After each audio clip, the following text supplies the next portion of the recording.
Hello, everyone. Welcome back to a Community for All of Us. We are, well, wait a second. There was a backdrop. Excuse us. So sorry. Technical difficulties. Technical difficulties, everyone. Yeah, I don't know where the echo was coming from. But welcome to a Community for All of Us. And if it's not someone that screws it up like I do, which is easy because y'all know I'm not computer savvy in any way. But tonight we have a great show. We got two great guests that we're going to have here tonight. Also, we're going to be talking about the fourth episode in Siege, War for Cybertron. I am very excited about that episode, and I hope you are too. There's going to be some changes and some things that we're going to do. We're going to introduce ourselves, but the where to find us will be at the very end of this because we're also showing this on Spotify, Anchor, iPod, the whole 9 yards. Apple Podcast or iCat, whatever. A lot of podcasts. So there you go. A lot. And yeah. I've rumbled enough because I've been so distracted. I got us late. It's my fault. So blame him for the biggest. And no, go ahead. Jay, come on. What's that, Woofy? Wolfman. Yeah. What'd you say? I didn't hear. Jay was thinking the show was canceled. I know. It's on me. I know. You just blame it on me. It's perfect. So, hey, it's ACP. ACP sits there. He's going to be a host of it. Man, he's a clusterhead.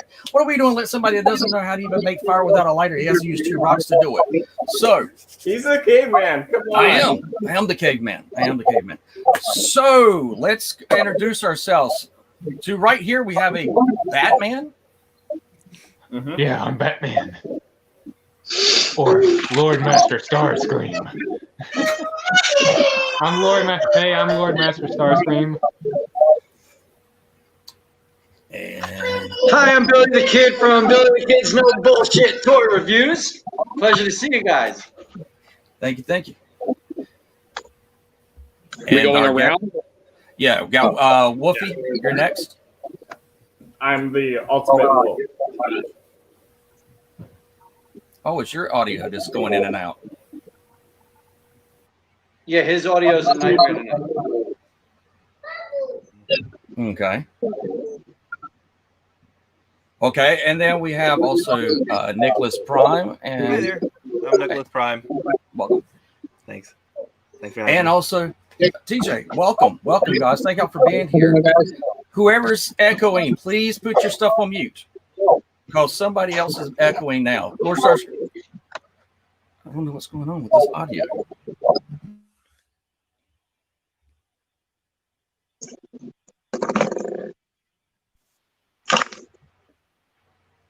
Let's go to audio. Let's see what's going on. Oh, it's not on this end. I apologize, guys. This for some reason it shouldn't be, but we're having an echo that's coming in. I'm trying to find out where it is.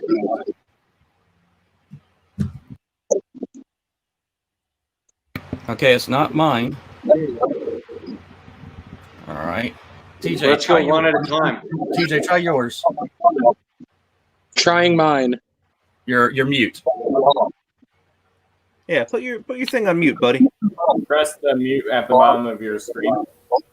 All right, now is there an echo? There's no echo. It's TJ. All right, take your mute off, buddy. Okay. You gotta put your headphones on, brother. Or just lower the volume. Lower your volume. Press.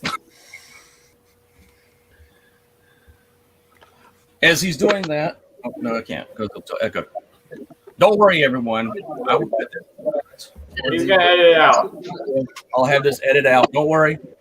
ACP close. See, this is what happened when you have me back, and all of a sudden you're like, "Hey, we're gonna let you run the show." Sure, let's see how much I can destroy. Great. No, I'm picking. Okay. All right. I was gonna say, TJ, you're upside down. He's All right, I think we fixed our echo issues there, right? Yes. Yeah, we're good now. Yeah. Thank you. And I'm going to reintroduce our guest, Nicholas Prime. Hi. Thank you. Appreciate it. And TJ. Thanks for having me. Thank you so much for being with us tonight. Very much looking forward to having y'all. So tonight is the night that we're going to be talking about, well, first. Yeah, after the thing. Yeah. With Siege. We also have news, which Wolfie. Ooh, It is now. good and bad news for third-party companies. Good companies. Oh, good or bad news, and some third party. Well, 2 bad news and 1 new release and a few movie trailers and other things. I do want to throw this out. This is something we're going to do. Wolfie had the idea of showing off a figure. I got this figure. I hate it, but I'll get to that later. It just that. Nope. Go ahead, Wolfman. So for the 2 bad news, I don't need to show this on screen. Then I'll show the other, the figure release. So Unique Toys, looks like they're going out of business. So they won't have any more figures. They have really good products. They look movie accurate. You didn't see any backpack kibble, so they were really unique. And then they're going out of business. They were doing like their Galvatron, which never got released. So they released that. They could got more money and stay in company. So it looks like also Make Toys, their Mate Toys. They're going out of company. Their crowdfunding didn't work for their figures or the rest of the Seekers. So we only got one Seeker, one of the Coneheads from them, but we didn't get the rest for them. And then Mastermind Creations did show off a figure that we were talking about behind the scenes. Otto, you know what to do. I sure do, my man. This Look at one, me. Boom, yeah. So That's this is nice. the Mastermind Creations version of Armada Prime, and then also Fans Hobbies. They're doing their own Armada Prime. I think It's that's not IDW's Armada Prime. It's Stormbringer. IDW's. Yeah, not Stormbringer. It's the definitely early days of the IDW. war, right? It's IDW, Yeah, and it shows up. I think the I don't know if it's pre more than meets the eye like Lost Light, or if it's during that stuff. That's what I was But thinking. it's Lost that Light. era of I haven't read those. Oh yeah, that's what I was going to say. I think that's the Lost Light one. From what was Of him as young Prom. yeah. but- It's young Prime from IDW is the short answer. yeah, very And, nice. Looks really good. They Yeah. detailed the silver, the paint, everything, the blue for the hands, everything, the chest. The articulation is off the chain on Yeah. this too. Yeah, like here I actually ran down how many joints. 125 joints of articulation. Wow, And it's Whoa. still crazy. so I'll change pictures. So here's the truck bug right here. Oh Yeah. god, it looks just like IDW. Oh wow, that's Yeah. awesome. Yeah. That's rad. The cannons. can MMC score. does very good work though. They're a quality company. Yeah. Here's a I've never bought from them, big so wheels at the front, 2 small wheels at the back. Right there, you can see the cannon store. There's the It back might be of the changing. plates. Right there. So here's another picture from the front. And That's just sexy. That is a nice prime. Yeah, you said Yeah, over I have the 100. MMC 6-shot, and that's a killer figure. So I love their work. here it is in the Yeah, I don't do a whole lot of third party stuff, and I'm probably picking this one up. Look at those fingers, man. Yeah. I know, right? I'm with you. I don't do a lot of third party, but this So one here here is is calling my name. Other action Yeah. figures, too. They gotta get me some battle damage bits. Yes. He needs the battle damage face and the battle damage on the chest, Right. so you So- can reenact the scene where they're dragging him out of the Senate Dragon chamber. Mouse. Yep. You That's can his see it prime. even comes with the matrix of leadership, too. Yep. Cool. You can see it, the chest opens, everything, the details. You can even hold the matrix, too, if you want. Did they give us the price on him yet, or are they not? If I'm correct. Well, MMC's also Ocular Max. Most of their figures are below $150. So, yeah, I have to agree with that part. You know, great price for the quality of the figures Oh, yeah. they do.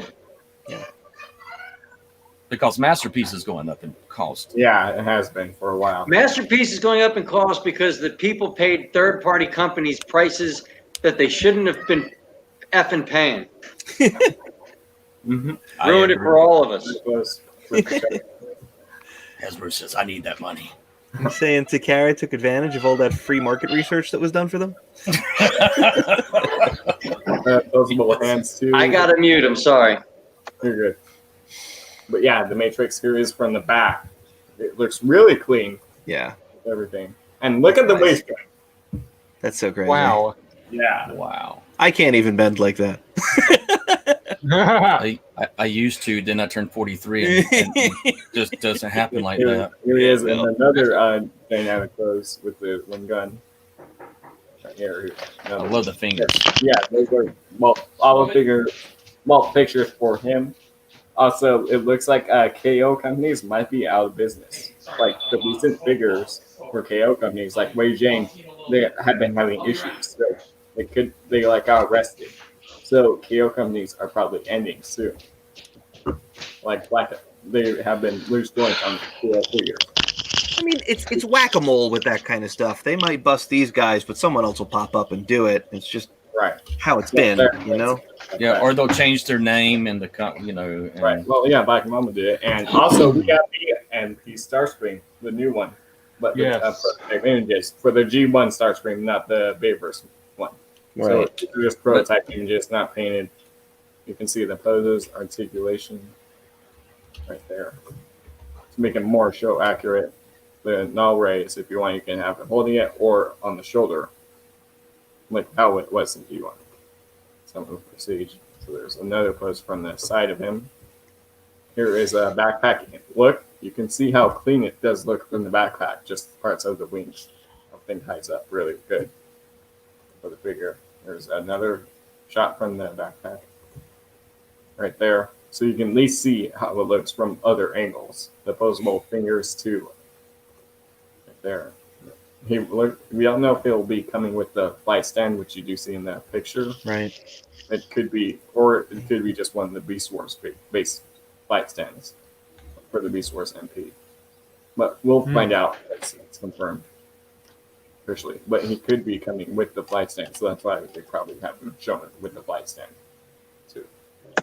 Looks like a double knee joint for the articulation too. I think it looks good. You don't see a lot of gas too. I'm still going to talk about a few things, but it's not on here.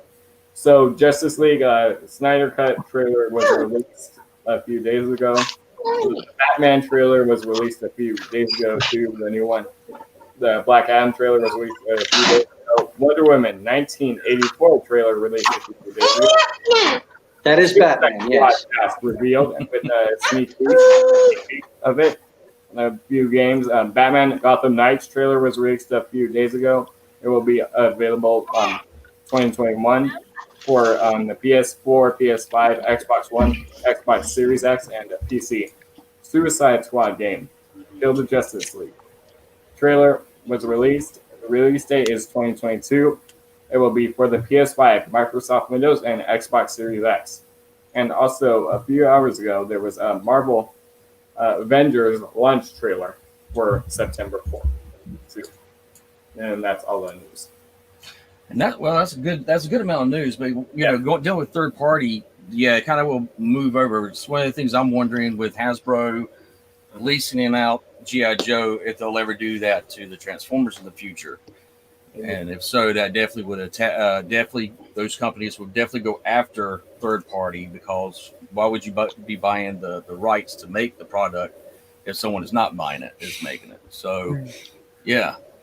So with that, on the third party side of it, do you think that hurts the competition, or is that too much? Does Hasbro look at it and say, like you said, it's easy data, easy thing to see what people are going to want to buy and choose. Yeah. But do you think with third party switching and having problems with the third party companies, where some of them are being shut down, do you think that we'll ever see them fully go away? Anybody can jump in on that one.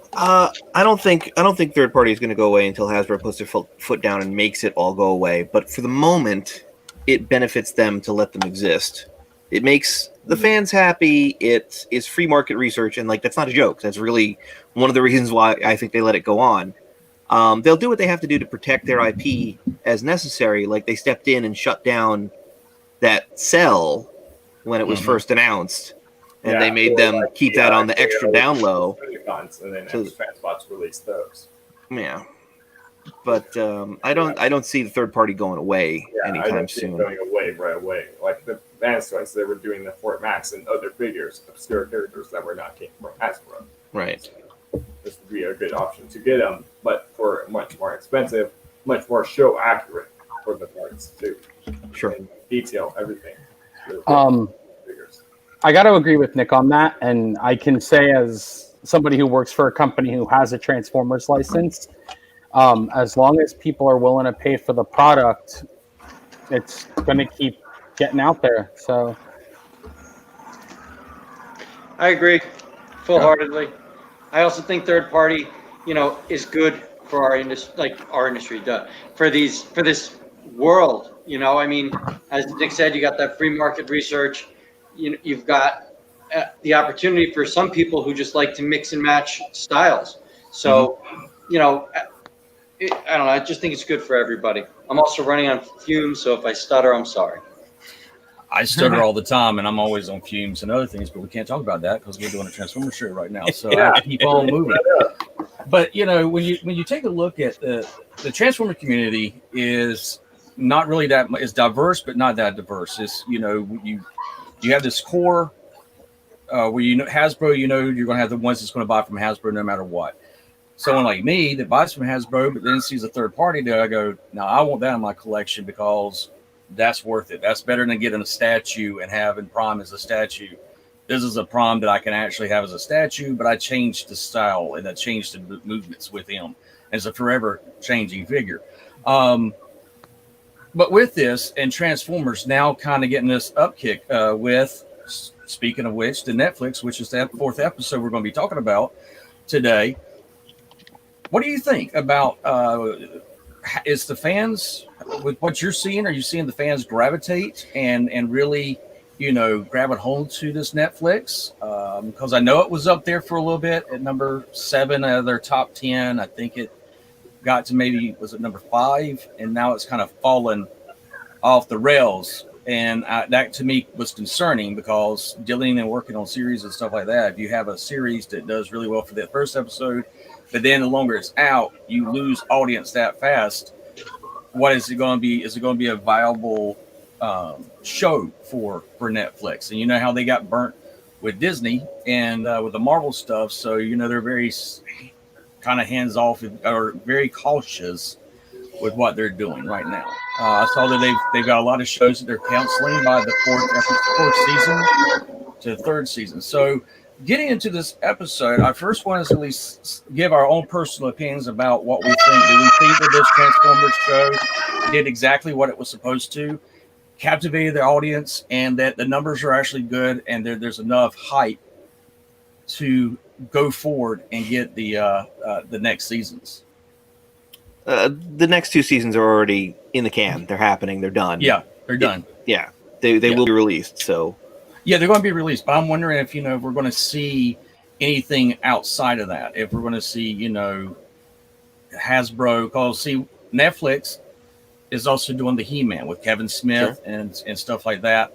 I'm just wondering if we're coming to the 25th anniversary of Beast Wars. Are we going to be seeing maybe a Beast Wars series that comes out that's of what Kingdom? Kingdom's going to be. Yeah, Is the Beast Wars self-contained? featured in it, returning to the screen, but updated versions of them for figures and obscure figures that we never got. But articulated, more better scale, tighter joints, because a lot of the older figures have loose joints. But the Beast Wars, like the Cheeto, the regular Cheeto had issues. And some of them we didn't even get in that Thrilling 30 line, too. Very true. Very true. Now, I know you, real quick, you brought up that the show peaked, in the first week or two, and then it dropped down. I think that your core Transformers fans still will go back and watch the show. But that peak was also the parents that don't go out and buy these toys all the time, that remembered something from their childhood and watched it with their family or with their kids. And that peak you'll probably have for both of the remaining seasons. But I don't think it's hurting. I think the show will be fine. I think they will pick something up afterwards if Hasbro decides we're going to do another cartoon series for whatever their next 3 trilogy is going to be. I don't see it being bad at all. I think that it's fine, and your peaks again were just parents reliving their childhood. That's my take on it. I think that's the meat of it right there, Billy, is that all this stuff is planned so far in advance. It doesn't matter how the show does because they're not going to do more with it. They're only going to move on to whatever the next trilogy of the toy lines are. So we will get a season of this, a season of Earthrise, and a season of Kingdom, and then that'll probably be it. Good or bad, that's just what it is. Well, they blew the Godzilla anime out of the water with the Yes. quality of this show. So I would really hope that if Hasbro decides to greenlight a series for the next trilogy, they will go with Netflix. I mean, it's a broad audience. I mean, it's global. I would take it. Yeah. So I see no reason for them not to move forward with the next trilogy. Oh yeah, I think that Netflix is absolutely a better partner than say Cartoon Network for this kind of project. Yes. Well, more people have Netflix as a streaming platform than any other platform to begin with. So, and it's kind of become the catch-all for any and all streaming anyway. So it's the smartest move.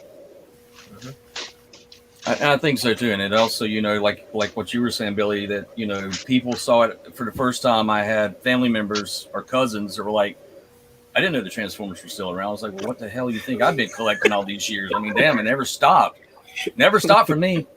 But Why do you think my wife twitches when we go into Target? Come on.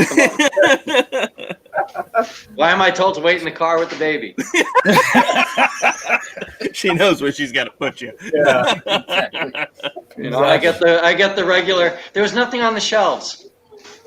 Okay. No, I'm like, see, my wife, she would be like, he will make me record while I'm going in there, and then he's going to want to put it up on his YouTube, and he's going to want to sit there and be like, "Prove to me it was Bear. I have to see it." And she's like, I don't have the time to take everything down on the floor and say, "Look, it's Bear," and then put everything back up. Honestly, I like taking the Rodney Dangerfield approach and putting a joke out there for every line. My wife supports this whole thing, or I wouldn't be able to have this channel and these, this bedroom of walled figures and an attic full of figures that I can't display. But let's get into episode 4 if you don't mind. I do. that. Yes, please. Starting on with episode 4, going into it, I think this was a very nice episode. It showed a nice turning of the direction of the characters in this episode. You started seeing a lot more personalities coming out and becoming more defined. Mm-hmm. So I'm going to turn it over to Lord Starscream, Billy, and whoever else, and y'all share what y'all think about the episode. What was your favorite parts, and what are you looking forward to? The death of Ultra Magnus. Yeah. Oh, yes. That caught me. I knew it was coming. I was upset it came so soon. And I was kind of upset that when the Alpha Trion protocols took off, he didn't turn gray. They had an opportunity there to give us a nice throwback to the old movie and, show that, the life force has gone on. Whatever's keeping him going is gone, but the body's dead. And little miss there, but I do like the way they did it. It was very impactful. It showed that Megatron can be, this powerful being and not the 80s retreat. So I think it was very well done. Yeah. What do you think, Wolfie? It's different. I believe there is a list. Yeah, I would like to see how how you see the protocol's going to be. So maybe he will join the Autobot ranks in Earthrise. And then there is actually a listing for Kingdom about Ultra Magnus Leader class. Yes. So he can return, get rebuilt like he did in the G1 from the records. I want to see him zombified. Or zombified. Zombie Magnus. The flip side of that is that not everybody in Seige or Earthrise has been in the show yet. So it could just be that they're making a toy to make a toy. It doesn't necessarily mean it's tied to the show. But I will concede that it's possible since he didn't turn to gray. Very true, because we didn't get the Weapon Masters and stuff. Right. They totally left them out altogether. Yeah. And also, Ultra Magnus' death. Yeah, that was sad for me. And also, a lot of people, I'm sure, known about this for quite some time because the spoiler pack came out way before the series came out. And the spoiler Ultra Magnus box set kind of spoiled his death. Come on, y'all all know you wish that was Hot Rod that had that bullet in his chest right there, that moment, right there. Boom. Yeah. Not me. I'm a Hot Rod fanatic. My wife's going to throw something at me and hit me. She's like, "No, I love Hot Rod." Oh, no. But yeah, I did see that. And then you have at the same moment, you have Jetfire. Let's talk about Jetfire and his character and where he's started from with the series. And at this moment, and also at the end of the episode, a very pinnacle moment for a Transformer. This finally see a Decepticon, because you're sitting there saying, okay, wait a second, the Autobots are literally getting their asses handed to them. For me, it was like when Jetfire was a Decepticon turns, and then you also have Impactor. I said they're going, maybe that's how the Autobots start to get stronger, because more Decepticons turn over. We hadn't heard from you, TJ. What do you think? I'm excited all around. I thought the Death of Ultra Magnus was done really well. I don't know if I was as prepared for it as I thought it was going to be, but anytime, and Nick has heard me talk about this for years now, anytime a death is done with meaning and value, I'm always there for it. It's because it's not about the death of the character, it's about the characters left in the wake of their death, and this has been handled really well. Especially with the Alpha Trion coming out. I mean, that right there, that was surprising to me. Because I was thinking, Bumblebee's a little ass, and all of a sudden this happens, and you're like, my wife was like, finally, he's, she likes the fact that he was that way at the very beginning. She digged it. She's like, yeah, I could see him being this way instead of the happy-go-lucky Bumblebee, but you have that moment. It's definitely a different take on the character. Yeah. And it's kind of neat to see him get to evolve. It was a little... Yeah. Sorry? I didn't know I cut you off. I'm sorry, man. No, go ahead. I was just going to say it was a little jarring for me because he's been my favorite since I was a kid, and I know it got cool to hate Bumblebee for a while and all that, but that's a character who has always been my guy, and it was really, really weird at first because on the one hand, it was exciting to see he and Wheeljack be the first Autobots on screen, but which was just the best call out. But then seeing Bumblebee, faction sigil, just kind of, an F this sort of attitude, there was a part of him that was like, but no. But then you're like, oh, this is good. Mm-hmm. In my house, you cannot say you hate Bumblebee in any way, shape, form, or fashion. Whether he has a robot that has a beatbot mouth, and you're going, oh, okay, yeah, he's a Camaro. My wife loves Bumblebee, and she's like, yeah, she has a whole section of Bumblebee figures. Oh, he can't even get one. I'm not allowed to touch her Bumblebees. I get a Bumblebee, boom, it's in her collection. I'm like, what the hell am I Bumblebee? He'll try to hide it, and then she finds it every time. Every time. So I want to just bring up real fast since you're on the Jetfire arc. Last episode, he kills Skywarp. Does he though? Yeah. That's what I was getting into. When I rewatched this episode, the way Starscream states that he's dead, and he's like, oh, is he really dead? And he's like, yes, or however he words it. The way that the line was delivered. He murdered Skywarp, yeah, he says. but the way that it was delivered, Skywarp is so coming back, and Starscream getting this commander role, he's going to have this army that is, I can't wait for this treacherous Starscream to truly just come out. Yeah. Mm-hmm. And also, he was the one also pointing at Jetfire while he was the one saying it too. Well, I do have a question though. For the problematic thing that I had with the episode is at that moment, I want to see Starscream be maniacal, vindictive, stab you in the back and you chance to guess. It's like I've always said, Starscream is like a dog chasing a car. If he actually caught the car, he wouldn't know what to do with it if he got it. But he wants it no matter what. And so when you see this moment, the problem that I had is how quickly Megatron. Now, I understand we only got 20-something minutes, so you got to, but for Megatron to turn that quickly on him, even after he's already cut his arm off once, be like, well, there's something, Jet, you could clearly see, and like Megatron says, he's a tool to be used. Yeah. But did anyone else think that was just a little bit too quick for Megatron to turn on him? I think he's testing the waters. He knows this guy's hungry and ambitious, and right now they're pushing for their power play. So let's give this hungry guy this opportunity and see if he really delivers for me. It's the old give him enough rope to hang himself with. Okay. That's a good point. And also very much. What's that? I was going to say real quick, when Megatron says to execute Jetfire, he gives him the thumbs down. Yeah. Execute him. I did like that, and I also like to see that his wrist was a ball joint. It's like, there you go, it's a ball joint.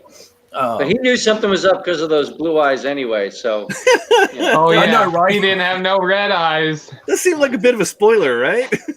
yeah. Oh, I was like, he's got what everybody else has got red eyes. He's like, I'm the blue head. I'm the black sheep of the family of the Decepticons. I kept my blue eyes. But with this, you also see the Transformers really grasping after Ultra Magnus's death.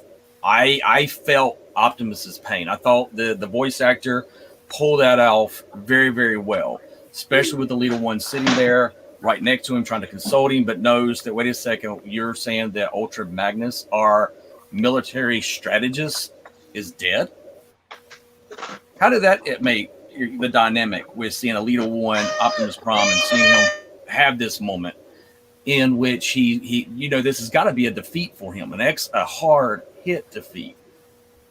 So I'm not a fan of this Optimus Prime's voice actor. I don't like the Christian Bale Optimus Prime. I do think, though, that his delivery when Magnus died was good. The work that him and Alita's voice actress had done was really done well. You're all right. Kids. That was pretty sad. Like the way Optimus Prime delivered the line whenever he knows the Alpha Trion protocols were launched, and I'm sure he felt the whole thing happen through the Matrix, and he knew it happened, and that was sad.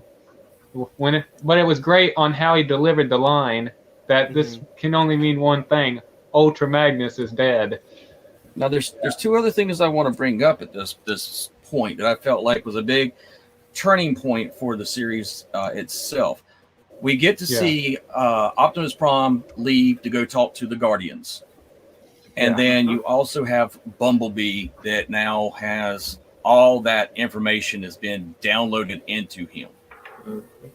Did anyone catch what Bumblebee said? That I caught it. I'm just curious if anyone else caught what he said whenever he first gets the download. I won't say anything because me and you know. So I know. I was telling. So What did he that's say? for you guys. He sat there and said, you mean we're all small parts of, and then he stops. Mm-hmm. That we're all He said. You He got a said better- fragments. fragments. That was it. Yeah. We're all fragments. Yeah, I caught it too when he said that line. Which I was wondering if they're like maybe setting up the fine, let us know about Primus. Maybe that's the side that with the Autobots. That's a speculation on my part at best, but I did catch that, and I'm very curious at what they do with that because he gets all the knowledge of the Autobots. We're all fragments of Primus. Well, he doesn't say Primus. He stops. Before he goes any further. But I mean, that's for me. That's what I would like to see. Is there anyone else that, or was that not a big enough thing that stood out to anybody except from a little geek like me on that one? I was like, it's so vague. It's so general. It could be any MacGuffin. It doesn't necessarily have to be Primus. It could be we're all part of the same spark. We're all connected. It could be just a general we're all connected kind of thing. It doesn't necessarily have to be a big future plot point. Depending on how close they follow, what previous things they've done. So I was willing to just go with, well, we're all connected through the Allspark kind of deal, something like that. Because the thing he says later in the episode is, I know where the Allspark is. Yeah, exactly. So it could have just been that. Yeah. And also, that could also mean that Ultra Magnus knew where the Allspark was, too. Mm-hmm. So he just didn't say anything. Because Right. if Bumblebee knew, Then Magnus Ultra knew, Magnus too. had to have known. Absolutely. And then if it is the Allspark, then it would also go till all are one. Would make a lot of sense. That was another thing that I kind of took from it too when he was saying that. And also, I just thought of something. In the old G1 episode, Starscream was the one that shot Jetfire. And who shot Jetfire in this episode? Starscream. Mm-hmm. Yep. The first Decepticon that shoots Jetfire is Starscream, same as in G1. Yeah. Starscream. There you go. You got Ultra Magnus there, my man. Yeah. Tell us a little bit about it. While we're so. Ooh, got another Ultra Magnus over there.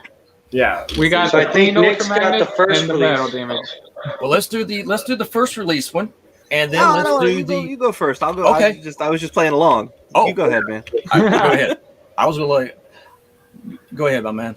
It was different in the show because if you watch when you see Ultra Magnus in the show, when he's in the Autobot base, you don't even see the missile on his shoulder, or you don't even see him use his actual blaster. And I believe one of his antennas are broken too.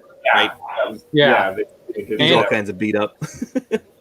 And one of his shoulder stacks too. Yeah, that was the shoulder stack, right? Yeah, but you didn't even see the missile on the shoulder like you did see in the G1. I did notice that too. Yeah, Or his pistols, or his gun. Well, the pistols were just remote. They didn't even put that in the show too. But yeah, you were seeing everything just from weapons, but not his own weapons.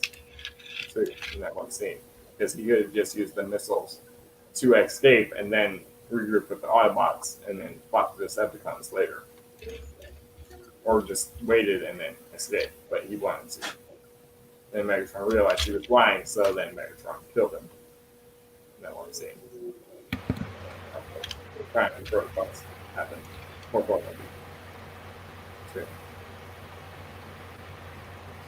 Which was to me was a shocker to see how much damage Ultra Magnus took.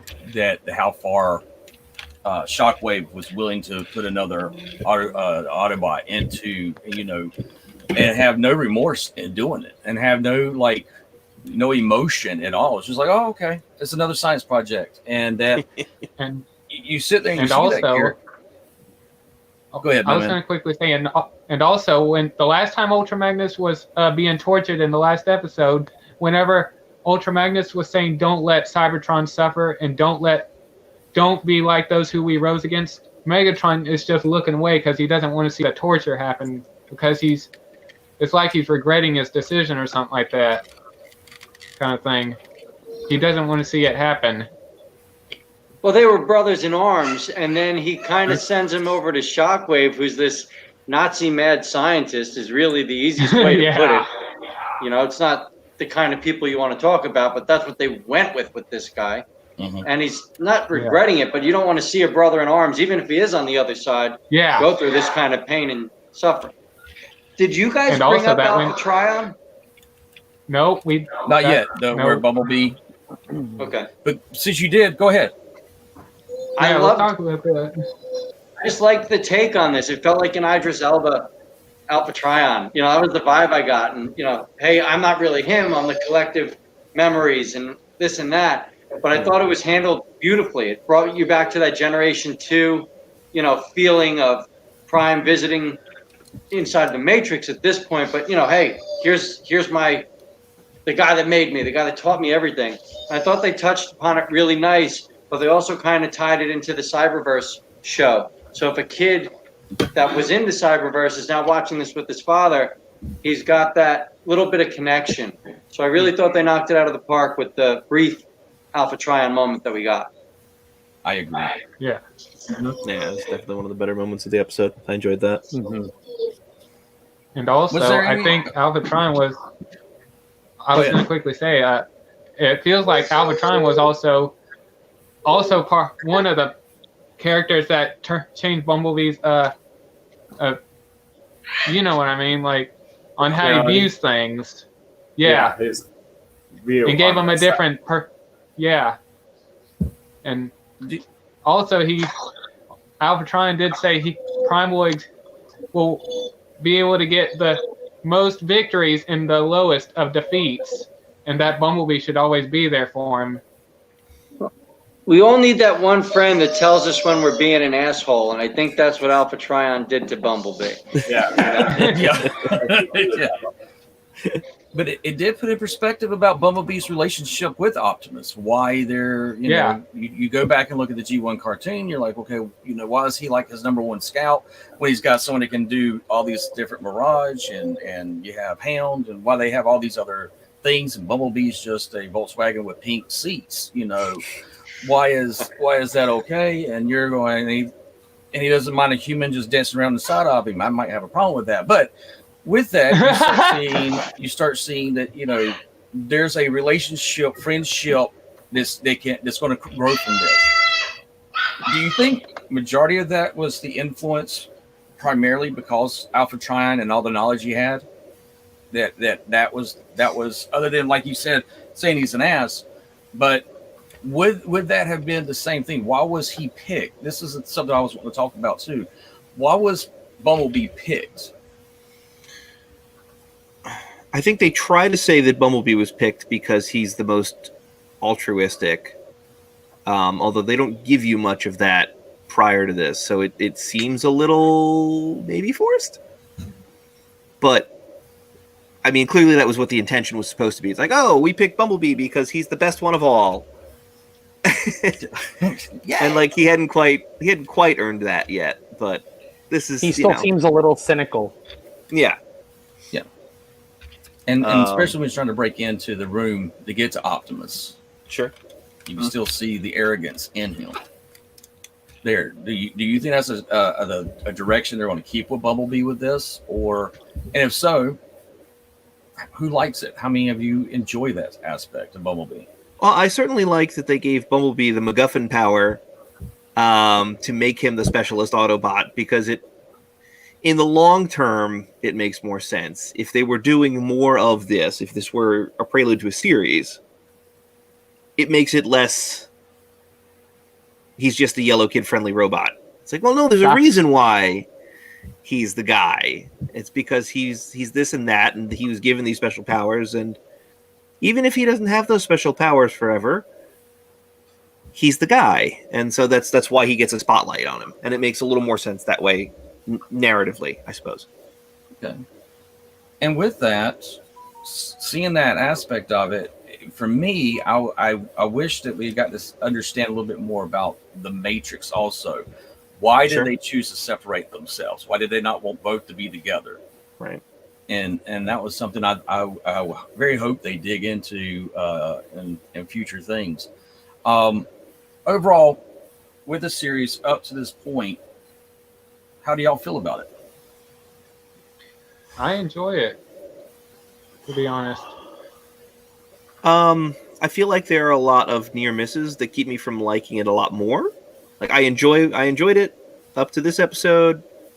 I think that the designs are great, the setting is great, the story itself is mostly fairly solid, but like there are parts where some things feel either unearned or rushed, or like I feel like you left a part out there. Go back and explain step 2. But overall, solid B-, maybe C+. I think it could benefit from more episodes instead of such a compact season if you let things breathe a little bit more. Any issue that any of us might have, I think, would be solved pretty readily there. Yeah. Mm-hmm. I think it would have benefited from a more veteran hand directing, and it would have benefited from having a few extra episodes to breathe. I agree with that. Yeah, same. This should have been a 12-episode series. Yeah. Without any shadow of a doubt in my mind. Ultra Magnus's death would have been so much more impactful. Right. Give me 2 episodes with Bumblebee trying to figure out what the hell is going on in his head. Let me see Shockwave's lab. Give me more bit. Shockwave. Let's see, yeah. Please. Always more Shockwave. Yeah. I know. Let me see some Autobots in the background begging to be just put a spark out of our misery. Like an Alien Resurrection. Yes. The lab in Alien Resurrection. Like all the Sigourney Weavers, kill me, please. Absolutely. Exactly. I would love that. Yeah. And now I'm mad that what's his face didn't voice Shockwave. Chucky. Brad Dourif. Brad Dourif. Oh yeah. That's an interesting pick. Why Brad Dourif? Because he was that scientist in Alien Okay. Resurrection, and that voice, that character. Now I'm like, I can't get it out of my head, and I'm gonna have to go do some friggin' voiceovers tonight. There goes the hump review. I may be in the minority on this, but I still think if given a shot, Corey Burton could still do it. And has. I'm okay with that. I mean, he was doing it in what? Transformers Prime. He was Shockwave again, right? Prime, yeah. Or, Just that's my opinion. But. And that's a good point. I would love some of the old voice actors back, but because this is such an original retelling, I don't mind a new cast. I kind of like seeing the different takes that these people are doing. The only person I'd fire is Ironhide. yeah. Sorry. Yeah. Or at least switch Prime. him. You I know? wanted to hear that so bad. I'm not gonna lie. But Yeah. What's that? But Prime. yeah. The one thing that I will share is I had my niece over, and she was like, "So you're watching this again?" And I was like, "I am." So she sat down and started watching it with me. And one thing that she pointed out to me that was for a kid, that was trying to understand. Wait a second, why do you have so many sideswipes and so many hounds and so many of their parts? Why can't you just take their parts and put it onto this other one that needs that part, and maybe that would help it make? That was the one thing that she pointed that out, and then that's when it stuck in my head like a bad stone that you just can't get out. That's a good idea. Yeah, and I was going, oh man, out of the mouth of a 12-year-old, I feel so. You just ruined my whole thing, sweetheart. I love you, but you just, your uncle's going to go cry in the corner now. So for making me even think that. I thought it was a little bit overuse of seeing so many of the same characters. Now, with that, getting 4 or 5, like how you got with the Seekers and their different colors, I think that's cool. But I would like to have been told why you have so many of this particular one. Yeah. What was the motivation for being that many? I'm kind of hoping when they introduce the Quintessons, you get to see this production line of, hey, this is the doctor, this is the runner, this is, The security guard. exactly Or the enforcer or whatever impactor is that they use the same 2 guard types. Mm-hmm. And then in the episode there. I hope I didn't steal your thunder with that thought. I just, The only thing that kills me about the Seekers is that Starscream is great. He's developed. Woohoo! I have no idea who any of the other Seekers are, or even what their names are when they're on screen. Yes. I can't even tell if that's Thundercracker or if that's Bitstream, Hotlink. I forget whichever. You know what I mean? The other blue Seeker. And they say Skywarp is dead, but then is Hotlink still there? I don't know. You're talking about Thundercracker. No, the other blue one, not the Thundercracker blue one. Ion the other Storm? blue one. Is it Ion? Thank you. Is it Ion Storm? Is that the one? Yeah, I Yes. believe that's his name. Yeah, the Rainmaker. So I can't even tell the difference between these guys on screen. Right. They're not grouped together in any meaningful fashion. They sort of come in and out, given on whatever they felt like coloring them on this particular scene.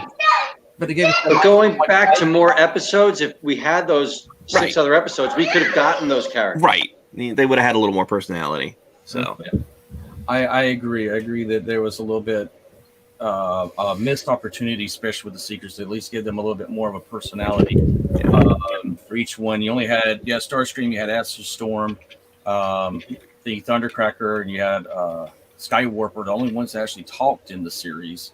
Mm-hmm. But even when they're flying and Jetfire uses the blue, we all forgot about the lightsaber that Jetfire has. No, yeah. Yeah, just That the toy doesn't have. Right. Well, there's an upgrade kit for it, and Larkin's lair, he actually made that too. Yeah, I'm gonna have to track one of those down. Yeah, I get that. I think it's DNA Design making the upgrade kit. I talked about it. I love that toy. It's a good toy. Yeah. Yeah, I wish I got that one. I also like the ending of this episode too, when Jetfire goes to the Ark and Ironhide, Prowl, and Hound are outside the Ark, pointing their guns at Jetfire, and he says he's here to join them. I like that scene. Yeah, that was a good scene. Well, only question about that scene is how did he know where the base was? Like he magically crash lands in there. No, he found it in the last episode. Remember? Yeah. And then that's why he shot at Skywarp to chase him off and like make sure he couldn't report back. Right. Yeah. Okay, I Yeah, thought I'll- he found Ratchet's lab. I didn't No, realize he no, found he the found the arc. base. Yeah. Okay. On the base. Yeah, when the Autobots were going back to the Ark, they said that Impactor has to remove his comm frequency, and when they did, Jetfire and Skywarp were able to track it and search the area, and they found the entrance and the shield or the hologram that was hiding the Ark. Right. That's why I didn't think they brought Impactor to their base. That's why I thought it was Ratchet's lab or medic bay. That's where my confusion came in. So thanks for clearing that up. Awesome. Well, we are coming to the last 15 minutes of the show, and one thing that I like to have us do is be able to share where people can find you and a little bit about yourself. And since we have our two guests, I'm going to let TJ start first, and then Nicholas. All right, so I'm TJ, and I am the store manager for Super 7 here in San Diego, California. We make a bunch of really cool toys. We make all the toys that we want to see happen, and fitting with what we're doing here, we are a license holder for Transformers. So I have with me here today our Super Cyborg, Optimus Prime, and Megatron, because they're awesome and G1 and super cool. Let's blow up his screen. Yes. Yeah, so that way we can all see it better. There you go. Nice. Let's see. Y'all late. There. Y'all late. And here you go. They do the removable chest thingy, right? Yeah, there Yep. it is. Now, if you don't mind, just inner describe these in workings. detail I need for to us. describe the details Sure. because people on the podcast, they can't see this. Sure. So these are two of the figures that we're doing in our Super Cyborg line, which are just kind of like 12-inch vinyl robot figures. We started with Optimus Prime and Megatron. We've done a couple variants. Dead Optimus, Megatron transforming into Galvatron, but these are specifically our G1 colors. The chests are removable so you can see their insides. Optimus, you can see the Autobot Matrix, and they're just one of the many Transformers products that we are doing currently. So they're super cool. I'm a huge fan of them, and the scale fits perfectly with our 3 3/4 scale reaction figures. And since I'm such a scale nerd, it makes me happy. But yeah. You can find me on Instagram at Stars My Destination, no A in the stars, and you can find us at Super 7 and Super 7 San Diego. Awesome, man. They look awesome. They look great.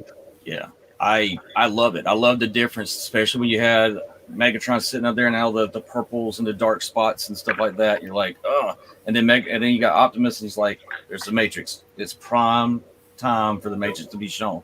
So yeah, And there are those more look awesome. characters to come. I know Any my sneak mind's peeks? going to be going. What's that? I said, any sneak peeks? Nothing here in the store, but you'll hear stuff soon. Ooh, Can't wait. Nice. Cannot wait. All right, Nicholas. All right. Well, I'm Nick. You can find me at Big Ten Robot is the store I run. So that's BigTenRobot.toys or on Facebook at Big Ten Robot Toys and Collectibles. When I'm not doing that, I'm doing several podcasts. I'm on TFYLP pretty regularly, Transformers for your listening pleasure.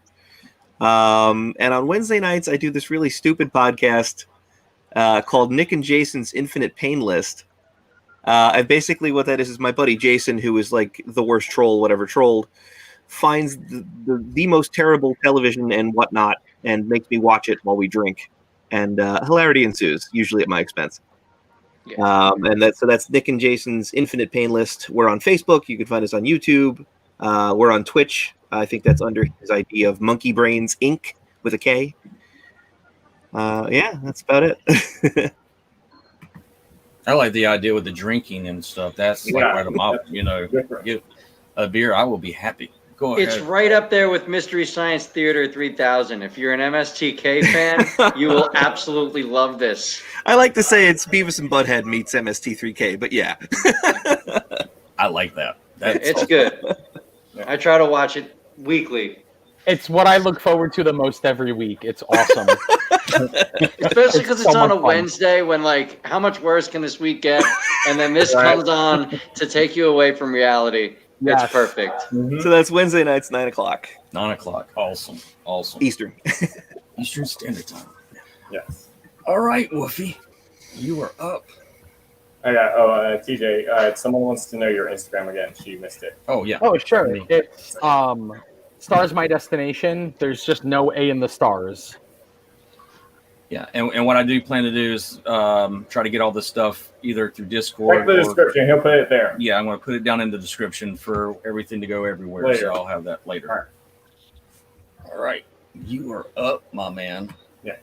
So you can find me here on YouTube, the _Ultimate Wolf with the capital W and then space Wolf for Transformers reviews, other stuff. Other episodes for Community for All Us, where I have the playlist for all the episodes in order to other series. And same thing for my other YouTube channel, the Ultimate _Wolf Gaming, where they see gaming videos, the Avengers game later in a few weeks, and other games. The Ultimate Wolf on Twitch, where you'll see me gaming with ACP and other games. Ultimate Wolf Discord, Facebook, and Instagram too. Awesome. Now is all the Billy the Kid. As always, you guys can find me at Billy the Kid's No Bullshit Toy Reviews right here on YouTube. Find me on the same place on Facebook.